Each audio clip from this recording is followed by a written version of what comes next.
Parachat de la semaine, parachat Yitro, levez la main toutes celles qui sont tunisiennes. Ça tombe bien, je vais chercher une invitation pour jeudi soir.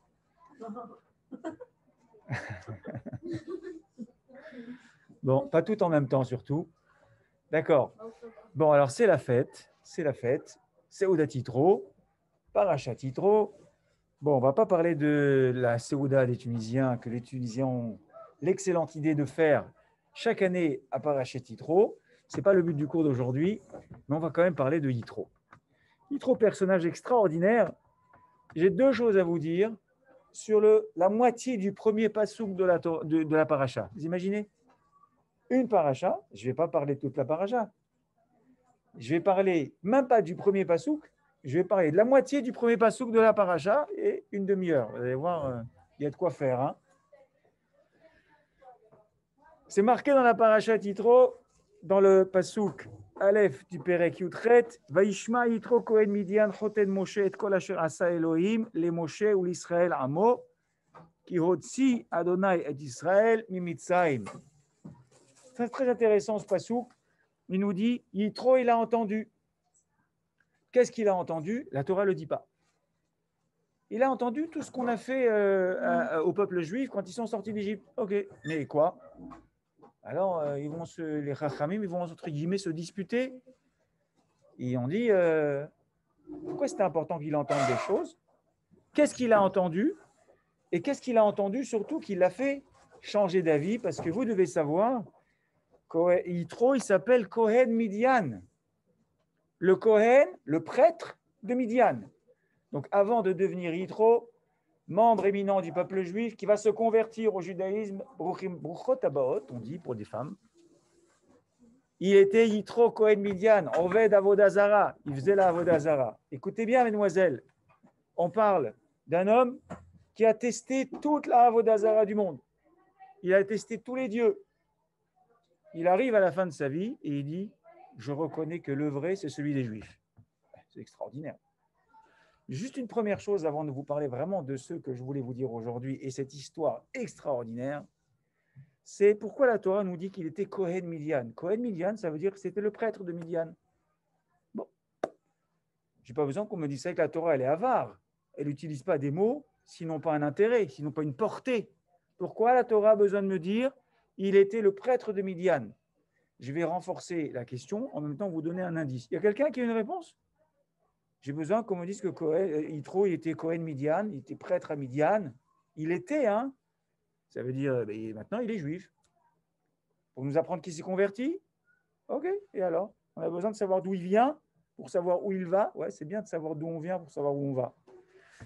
Alors, il faut comprendre, lire la traduction. Vous savez que Onkelos, lui aussi, tiens, c'est drôle, un non-juif qui s'est converti au judaïsme. C'était le neveu de l'empereur romain. Et c'est une conversion extraordinaire, à tel point, une conversion tellement réussie, il a traduit la Torah en araméen. La traduction d'Onkelos, ce n'est pas juste une traduction, c'est un commentaire. Je vais vous expliquer aujourd'hui pourquoi la traduction d'Onkelos, un nom, hein, pas à consonance juive, hein, Onkelos, ça sonne bien, romain. Sa traduction n'est non seulement une traduction, mais c'est un commentaire. Et il traduit comme ça, Ushma Yitro, Rabbah des Midian. Rabbah, ça veut dire un personnage, le personnage le plus important à Midian. Ok, ça renforce encore la question. Qu'est-ce que tu as besoin de me dire que Yitro était le personnage le plus important à Midian lorsqu'il est arrivé et qu'il a décidé de se convertir au judaïsme? La Gemara dans Yebamot, celle qui veut la vérifier, c'est page 24 à Moudbet. Elle dit la chose suivante, qu'à l'époque de David et de Shlomo, on n'acceptait pas les conversions des Juifs. Pourquoi on n'acceptait pas les conversions des non-juifs, pardon? Pourquoi on ne les acceptait pas? Parce que dans l'histoire juive, l'époque de David et de Shlomo, ce sont des époques de gloire et de prestige. Gloire et prestige. Donc on soupçonnait quiconque voudrait se convertir au judaïsme. Pourquoi il voudrait se convertir? Parce qu'il veut rentrer dans un peuple qui est populaire, quoi. Tout le monde a envie d'appartenir à ce peuple. C'est un peuple avec une spiritualité extraordinaire, une histoire extraordinaire, un pays extraordinaire. C'est comme aujourd'hui, à Mavdil, vous essayez de transposer ça. Vous avez des migrations humaines. Vous avez quelqu'un qui est en Afrique noire et il vit une vie misérable, il n'a même pas de quoi manger. Et on lui dit, écoute, j'ai un plan pour te faire rentrer dans un pays où tu vas voir, ta vie va s'améliorer. À votre avis, est-ce qu'il va choisir le Groenland? Est-ce qu'il va choisir la Bolivie? Est-ce qu'il va choisir le Pérou? Ou est-ce qu'il va choisir, je sais pas, la France, l'Angleterre, l'Allemagne? À votre avis? Elona? Pourquoi? Des pays riches. Des pays riches, des pays développés, on trouve facilement du travail, on arrange sa condition de vie. Et forcément, c'est. Et donc, la même chose, à l'époque, tout le monde voulait devenir juif. Pourquoi? Parce que le peuple juif, c'était une époque prestigieuse et glorieuse. Donc, on n'acceptait pas les conversions parce qu'on estimait qu'elles étaient intéressées et elles n'étaient pas sincères.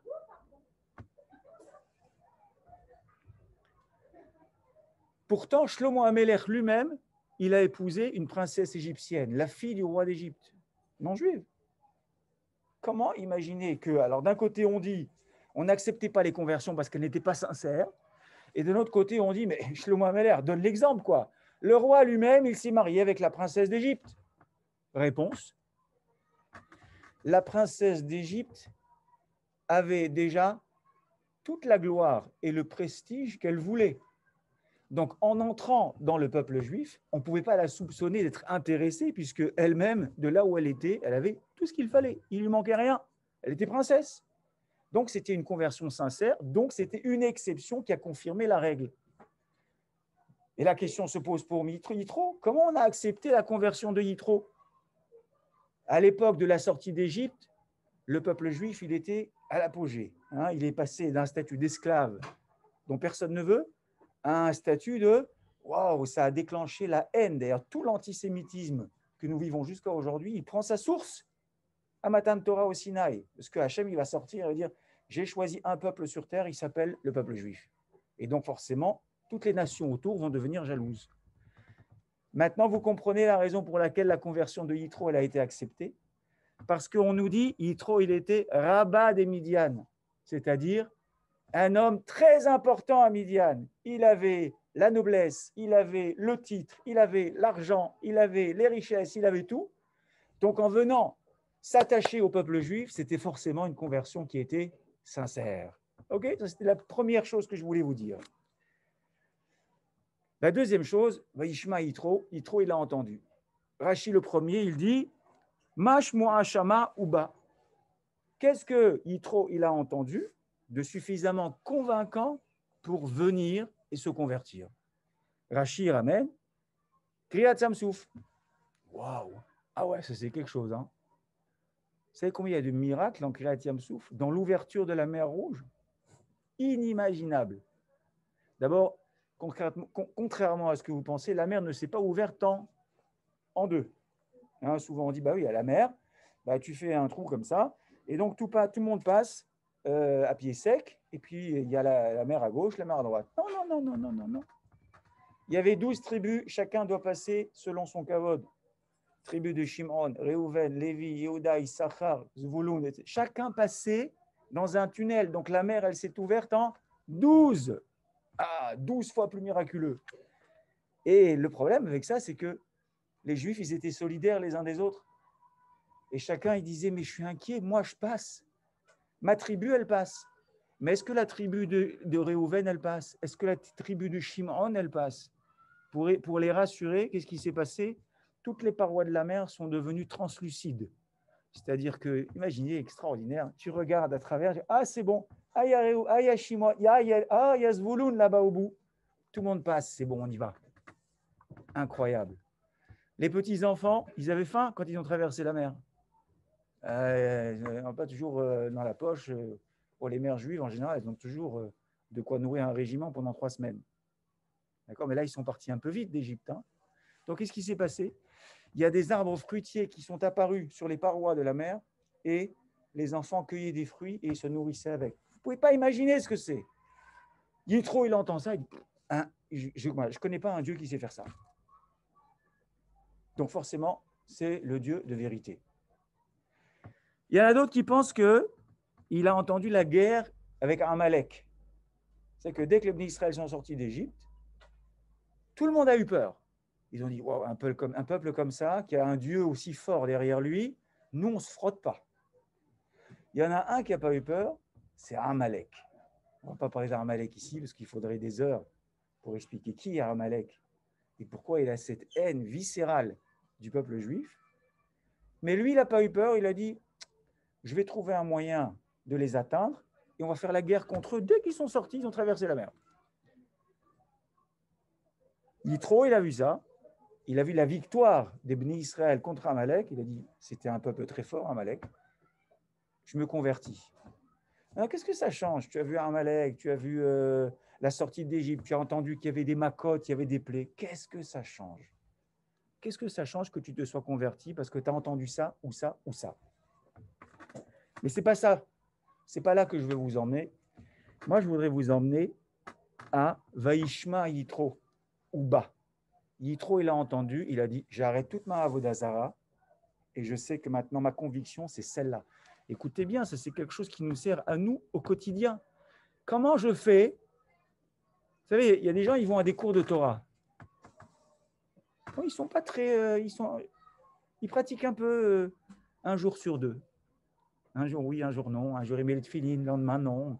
Un jour il fait Shabbat, la semaine suivante il fait pas. Ça marche pas ça. Il assistait à un cours sur Shabbat. Quelqu'un il fait pas Shabbat. Il dit, oh là là, qu'est-ce que c'était beau. Oh, j'ai jamais entendu un cours sur Shabbat extraordinaire, aussi beau que celui-là. Shabbat arrive, il fait pas Shabbat. Je comprends pas. Tu étais convaincu quand tu as entendu le chiot. Alors pourquoi tu fais pas Shabbat? Oh, il m'a raconté des belles histoires. Yitro, Vaishma Yitro, ou bas. Yitro, il ne s'est pas contenté d'écouter. Vaishma, il a entendu. La shmia en hébreu, c'est une écoute active qui mène à l'action. Parce que à travers cette écoute, il y a ce qu'on appelle la compréhension. Mesdemoiselles, je suis sûr que ce matin, vous avez toutes mis votre main sur votre visage et vous avez dit Shema Israël, Hashem Elokeinu, Hashem Echad. Shema. On dit écoute. C'est plus qu'écoute, c'est entend. Entend et comprend. Yitro, il a compris avec ce avec quoi il a été témoin. Il a dit je ne peux pas faire autrement. Il n'y a pas d'autre derrière, il n'y a pas d'autre chemin à suivre que celui-là. Il y a une Gemara qui raconte, à la même époque, il y avait un prophète pour les nations qui s'appelait Bilaam. À la fin des temps, la Gemara rapporte que les nations vont venir et ils vont se plaindre. Ils vont dire, ouais, bon, d'accord, ok. Alors, il y a Mashiach, ok, donc le peuple élu, c'est le peuple juif, etc. C'est super, c'est génial, très bien. Mais nous, les non-juifs, si on avait eu un prophète comme Moshe Rabbeinu, c'est sûr qu'on aurait été de la même trempe spirituelle que le peuple juif. Alors, pour éviter cet argument, Hachem, il a donné un prophète aux nations qui s'appelle Bilaam, mais qui est à l'image des nations, et il avait un niveau de prophétie. Quand la Torah, elle a été donnée, c'est écrit que le monde entier s'est mis à trembler.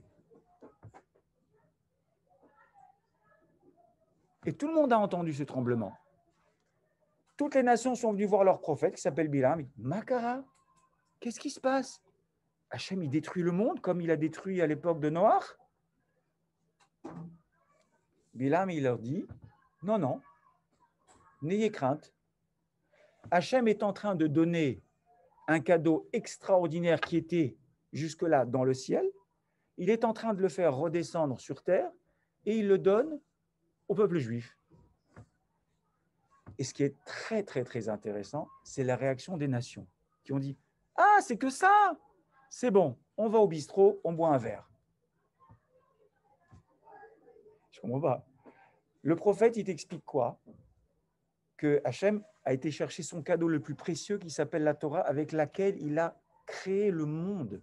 Le monde entier, l'univers entier a été conçu à travers les principes de la Torah. Il le fait descendre sur terre, il le donne aux hommes. Tu entends une chose pareille, qu'est-ce que tu fais? Tu dois courir au Har Sinaï. Tu dis, moi aussi, je veux une part à cette Torah. Non, ils sont retournés au bistrot, ils sont partis boire un verre. L'essentiel, c'est que Hachem n'est pas en train de détruire le monde, moi, ça me suffit. Ça, c'est une écoute qui ne mène pas à une décision. On entend quelque chose, aussi convaincant soit-il, et on dit « Ah, ça va », pourvu que ce ne soit pas un truc trop grave, ok? Mais moi, ça ne m'intéresse pas. Je ne me sens pas connecté, je ne me sens pas concerné. Tu peux fermer, s'il te plaît? Alors maintenant, je vais vous raconter une histoire vraie. Mais je l'ai un peu arrangée pour que... Parce qu'il faut, quelquefois, il faut dramatiser les histoires. Extraordinaire. Ça va parler à tout le monde. C'est une histoire qui se passe aux États-Unis, à Chicago plus exactement, une famille juive américaine.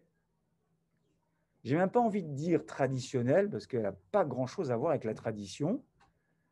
Des gens un petit peu déconnectés du judaïsme, qui ont une fille. Bon, ils lui ont quand même donné le nom de Myriam, hein. C'est bien Myriam. Et bon, comme elle est en classe de 6e, et que c'est bien quand même en 6e qu'on s'intéresse un petit peu au judaïsme, ils disent, bon, on ne va pas l'envoyer à l'école juive, hein. On ne veut pas devenir religieux, hein. Pas exagérer non plus, hein. Mais on va l'envoyer dans un Talmud Torah. Alors ils choisissent un Talmud Torah, ils se renseignent, comment on apprend la Torah aux enfants ici, voilà, c'est comme ça. Donc les professeurs, c'est des professeurs diplômés, et donc ils enseignent la tradition, ils enseignent l'histoire, ils enseignent les fêtes, et ils enseignent l'identité juive, la fierté d'appartenir à un peuple qui est le peuple juif. Et vous devez savoir que comme on est un petit peu réformé sur les bords, et qu'on n'a pas tellement envie que les enfants qui fréquentent notre Talmud Torah, ils commencent à devenir trop religieux, et Shabbat, et les mitzvot, et les fêtes, et pas travailler, tout ça. Donc, nous, ce qu'on enseigne, c'est de la connaissance, pas de la pratique, surtout pas de la pratique. Les professeurs ont interdiction formelle d'inviter leurs élèves chez eux Shabbat. Parce qu'il se trouve qu'on n'a rien trouvé d'autre comme professeur pour enseigner ces cours de Talmud Torah à des enfants un petit peu déconnectés que des professeurs qui, eux, ils sont orthodoxes. Parce qu'eux, ils connaissent, hein, ils connaissent bien l'histoire, ils connaissent bien la Bible, ils connaissent bien les textes. Mais comme ils ont, eux, une connexion avec la pratique qui est un peu décalée par rapport aux élèves, on leur dit interdiction formelle d'inviter les élèves chez vous Shabbat. Déjà, quand on intime cette interdiction, c'est qu'on est convaincu qu'à travers ça, il risque de se passer des choses. Et oui, quand quelqu'un il est un peu perdu, il ne sait pas ce que c'est Shabbat, tout d'un coup il arrive dans une famille, le père va à la choule, il rentre, il voit les enfants, il bénit les enfants, il y a un bon repas, il y a une ambiance, il y a des chants. Ah, on tombe amoureux du Shabbat. Quand on voit un Shabbat harmonieux, dans une famille harmonieuse, on dit ah, mais c'est extraordinaire une vie pareille. D'accord? Et pour le coup, ça engage pour la suite. Très bien, cette Mora, elle parle avec Myriam, elle dit écoute, je sais que c'est interdit, mais voilà, on ne dira rien, d'accord? Tu vas venir passer Shabbat chez moi. Très bien. Elle vient et elle assiste à une scène. La première scène de Shabbat, c'est laquelle? L'allumage des nérodes de Shabbat. Et elle voit cette femme, elle fait la tête couverte, qui fait comme ça, fait des prières pendant des minutes, des longues minutes, des longues minutes. Oh, elle est sidérée et elle lui dit, Madame, je peux allumer moi aussi des nérodes? Parce que chez moi, on n'allume jamais des nérodes. Alors, elle dit, bon, ok, pas de problème. Tu vas allumer tes nérodes, il n'y a pas de problème. Bon, on ne rentre pas dans la marloquette, bracha, pas bracha, peu importe. Tu vas allumer des nérodes, les repas de Shabbat. Et elle fait comme la maîtresse, elle imite, elle fait comme ça. Elle est toute fière. Le temps passe, cette fille grandit, 6e, 5e, 4e. Bon, on déménage chez la famille et on change d'école. Ah, Talmud Torah, tu as fait 2 ans, hein, comme les gens qui ne fréquentent pas les écoles juives, ça va. Après la bar mitzvah, bat mitzvah, ça va, t'es grand. C'est bon, tu sais déjà tout de toute façon. La Torah, ça s'apprend quoi? Sur un pied, d'accord, en 1 an et demi. Ok, à peu près. Non, c'est pas vrai. Hein. Et alors, on inscrit cette jeune fille, on se renseigne à une très bonne école du quartier, belle école catholique, privée, que des enfants de bonne famille, tous horizons culturels et religieux, catholiques. Les copains, catholiques.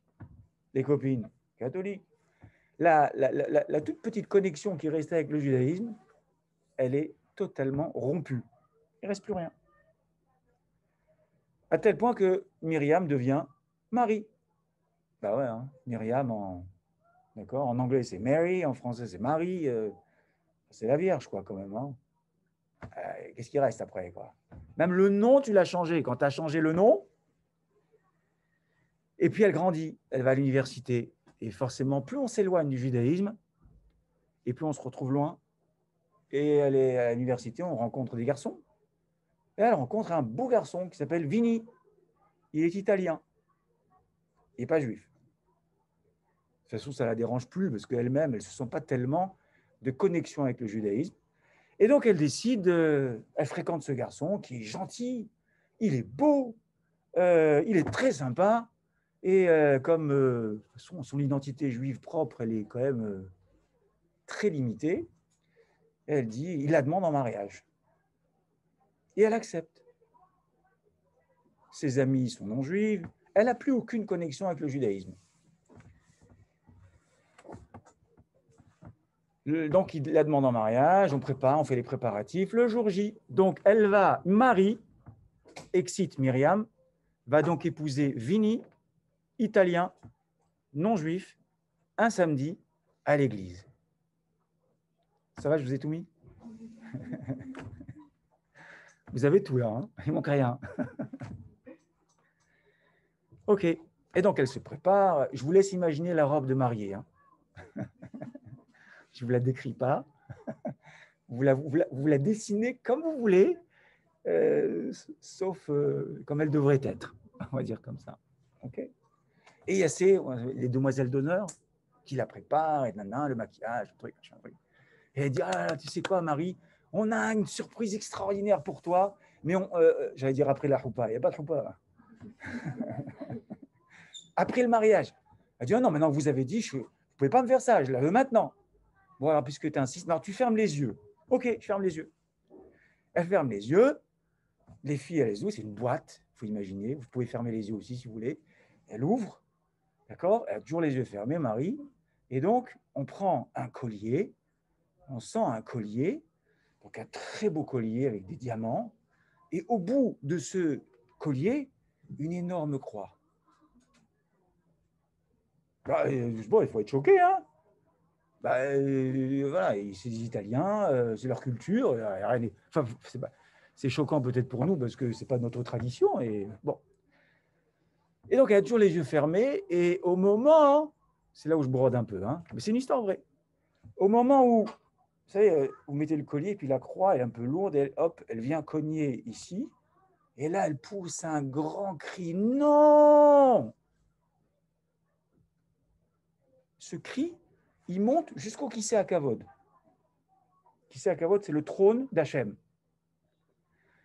Il faut imaginer la course. Là, maintenant, c'est plus chez Vinny, un mariage, hein, c'est en haut. Hein, il faut imaginer. Fermez bien les yeux, parce qu'en haut, on ne connaît pas très bien les lieux. On n'a pas fait de visite guidée, d'accord? Et là-bas, il y a la cour céleste. Il y a les malachim, les anges. Il y a le Satan. Le Satan, c'est un ange qui a été préposé pour accuser. Tu fais des fautes, il vient, il dit, hey, t'as vu? C'est le faillot de service. Vous connaissez le faillot? C'est exactement ça. Mais faillot dangereux, hein? Et là, le Satan, il fait, la petite Marie, ça va être sa fête, hein? Je m'en occupe. J'ai tout prévu pour elle. Ce qui va lui arriver, comment ça va se terminer, j'ai tout prévu. Et là, il y a un tout petit malach, comme ça, tout petit qui sort. Il dit tap, tap, tap, tap, tap, time out. 2 minutes. Ah, le Satan dit ça, je le savais. Chez les Juifs, il y a toujours un moment de gloire. Hein, il y a un petit malach qui arrive, il dit ouais, tu ne peux pas faire ça, parce que cette fille, un jour dans sa vie, elle a fait un truc bien. Vous savez qu'à chaque fois que vous faites une mitzvah, vous créez un malach qui vient vous défendre. Et à chaque fois qu'on fait une avéra, on crée un malach, mais lui, il va chez le Satan, il dit voilà ce qu'il a fait, voilà ce qu'elle a fait, voilà. Ok. Et donc, ce petit malach, tout petit, c'est le malach du jour où elle a allumé les nérodes Shabbat. Et il dit quand même, je sais ce que tu lui as préparé, hein, tu lui as préparé la totale. Hein. Elle s'appelle Marie, elle épouse Vinny, un non-juif, à l'église, un samedi. Ça fait lourd, hein? Il dit, oui, quand même, elle a quand même un petit mérite. Ok, c'est quoi? Ben, pendant 40 secondes, une fois dans sa vie, elle a allumé les nérodes Shabbat. Alors moi, j'exige 40 secondes dans sa vie à partir de maintenant, de ce que tu lui as préparé, où tu lui donnes une chance. Et la tchouva, c'est ça. Une petite porte qui s'ouvre, Vaishma Yitro. Ou tu entends, ou tu n'entends pas. La porte, elle s'ouvre, tu rentres, ou tu la laisses se refermer. Très bien. Donc, on referme la parenthèse broderie que j'ai un peu arrangée sur l'histoire, d'accord? Ça, je veux bien vous le concéder. Et puis, hop, belle croix, magnifique, belle robe, superbe. En route, la limousine. Allez, on va tous à l'église. On y va. Sur le chemin de l'église, feu rouge. Feu rouge, on s'arrête au feu rouge. Ça dure combien de temps un feu rouge? 40 secondes. Bravo. Ça dure 40 secondes. Putain, on ne sait pas d'où elles sortent. 3 filles du séminaire. Les filles, il faut imaginer, c'est une autre décoration. Hein. La jupe longue, les manches longues, ça va, Torah, quoi. Et elles sont perdues, les pauvres. Et elles voient cette voiture sympa, avec des gens jeunes, cool. Elles tapent au carreau. Excusez-moi, on est perdus. On cherche une synagogue. C'est Shabbat. On nous a dit qu'il y en a une dans le coin, mais on ne sait pas où. Marie descend la vitre et elle dit ah oui, je sais où il y a une synagogue. D'ailleurs, je suis allé à cette synagogue il y a très, très, très, très longtemps. La croix, hein. Elle dit c'était pour une visite touristique Non, je suis juive. Attends, faites 2 pas de recul, la voiture, la croix, la tenue, Shabbat, dans la voiture, il y a tout. Hein. Ouais, c'est pas exactement un Magen David, là. Hein. On est d'accord. Hein. Et il dit, d'accord, ok. Alors, elle lui explique où c'est. Très bien. Il dit, mais tu vas te marier, là, maintenant? Ouais, je suis en route. Il dit, mais attends, si tu es juif, tu vas te marier, quand même, un petit rabbin, quand même, non? Là où tu vas, il y a un rabbin? Ah non, c'est dans une église. C'est bien quand même le jour de son mariage de prendre une bracha d'un rabbin si tu es juive. Viens avec nous. Viens avec nous. Tu fais la bracha et tu auras 10 minutes de retard sur le chemin. Les filles, elles comprennent très vite qu'il y a un truc à faire là. Alors, les filles, arrête avec tes histoires là. Tu vas pas nous emmener à une synagogue. Nous, on va à l'église là maintenant. On n'a pas le temps. Vini, il attend. Elle dit, écoute, c'est pas très grave. Attendez-moi, juste ça. On va aller à pied. Je leur montre. Je prends ma bracha et je m'en vais. Ça, une fois, 10 minutes, 15 minutes, ça. En général, le hatan, j'allais dire, le hatan, la roupa, il attend toujours la mariée, il s'impatiente, c'est normal, ça fait partie de l'ambiance. Très bien. Alors, on emmène cette jeune fille. Je vous laisse imaginer la tenue. Toujours. Et on arrive à Zrat Nashim, hein, pas chez les hommes quand même. Hein, c'est une vraie choule orthodoxe. Hein. C'est Shabbat, la tefila, les enfants. C'est à la fin. Les petits enfants qui chantent et tout ça. Et cette femme, Myriam, Marie, elle arrive dans la Zrat Nashim. La rabbinite, elle se retourne, elle voit les 3 jeunes filles avec cette fille. Et toutes les dames autour d'elle, ne faites pas de remarques. Elle doit venir de très loin, la totale, quoi. Et la rabbinite, elle va la voir, elle lui dit non, qu'est-ce qui se passe? Alors, ouais, voilà, elle lui raconte l'histoire. Je suis venu chercher une bracha du Rav, etc. Bien sûr, il n'y a pas de problème. Et ça, elle lui raconte rapidement son histoire, son parcours. Et la rabbinite aussi, claque, ça monte tout de suite. Elle dit, mais ouais, c'est quand même, tu sais que tu es juive et c'est difficile ce que tu vas faire aujourd'hui. Regarde, je pense que tu as besoin de te reconnecter avec ton histoire, avec ce que tu es, avec ton identité. Elle lui dit, viens manger chez moi, c'est Shabbat, c'est extraordinaire l'ambiance de Shabbat. Viens manger chez moi. Tu pars je devais aller me marier à l'église, il y a Vini qui m'attend, je vous ai amené à la choule, et maintenant tu veux que je rentre chez toi à Shabbat, c'est pas possible. Bon, écoute, elle retourne à la voiture, elle va voir ses copines, et dit, écoutez, vous allez expliquer à Vini que c'est pas grave, j'ai besoin de temps. on va se marier, mais pas tout de suite. C'est pas aujourd'hui, la semaine prochaine, on réservera, à l'église, on recevra la belle surprise et tout. Et la fille, elle dit, ah là là, ah, vous les Juifs alors. Je savais que dès l'instant où tu allais rentrer dans cette synagogue, c'était fichu. Elle dit, comme ça tu parles. Comme ça tu parles. Ah, tu sais quoi? Elle lui dit, histoire vraie, elle lui dit, je t'ai vu, hein? Toi et Vini, là, moi je vais me marier avec lui, mais je vois comment tu le regardes. Alors tu sais quoi? Tout est prêt, va te marier avec lui. Kachaya, elle s'est mariée avec Vini. Elle s'est mariée avec lui. Maintenant, cette femme, j'imagine qu'elle s'est changée. Elle rentre, elle fait Shabbat. Elle assiste à une Seudat de Shabbat dans une ambiance extraordinairement chaleureuse. Elle tombe amoureuse de son histoire, du judaïsme. Évidemment, elle jette tout. Et on la retrouve mariée à Mea Shearim, à Yerushalayim, avec un chassid, qui a eu le même parcours que lui. Hein, le même parcours que lui. Et de nouveau, on est Erev Shabbat, et il y a des filles qui viennent passer Shabbat chez elle parce qu'elle invite à son tour plein de jeunes filles. Et les jeunes filles invitées sont là, et elles voient cette femme qui est devenue maintenant Froum, qui a 6 enfants, 4 garçons avec des péotes comme ça, 2 filles très tsnouot, Erev Shabbat, elle arrive pour allumer les nérotes avec sa robe de mariée,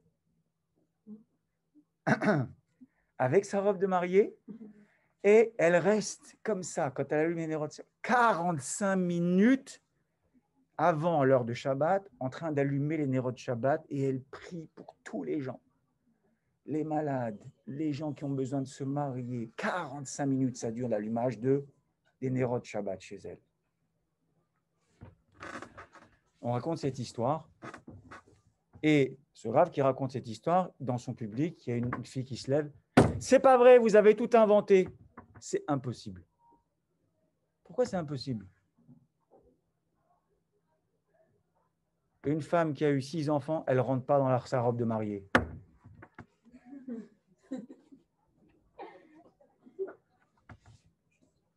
Ça, c'est numéro 1. Numéro 2, tu nous as dit qu'elle n'était pas sniout, sa robe. Maintenant, elle est devenue chassid. Elle ne peut pas avoir la même robe pour allumer Nerot Shabbat. C'est impossible. Pourquoi je vous raconte ça? Le Rav, il se tourne vers la dame et lui dit, c'est tout ce que tu as compris de l'histoire? C'est tout ce que tu as retenu? C'est tout ce que tu as recherché? Qu'est-ce qu'il y a? Le problème, c'est quoi? La robe, elle a pris un peu de volume, la dame. Eh ben, tu fais quelques... Hein, la tsniout, eh ben, elle a couvert tout ce qu'il fallait couvrir parce que c'était important pour elle. Ce jour où elle s'est mariée, où elle devait se marier avec Vini, c'est le jour Vaishma, où elle a pris conscience et qu'elle a changé radicalement de chemin. Et maintenant, cette personne qui dit cette histoire, elle est inaudible, c'est pareil. Vaishma, quand vous écoutez quelque chose, vous-même, vous décidez de donner du crédit et dire « mais c'est convaincant, je dois changer », ou alors vous cherchez absolument ce qui ne va pas pour dire « j'ai une résistance telle en moi que je ne peux pas accepter de changer ». Et Ratson, mesdemoiselles, que ce cours Bezrat Hashem nous élève et contribue à nous faire prendre toujours la bonne direction. Allez, Shavua Tov.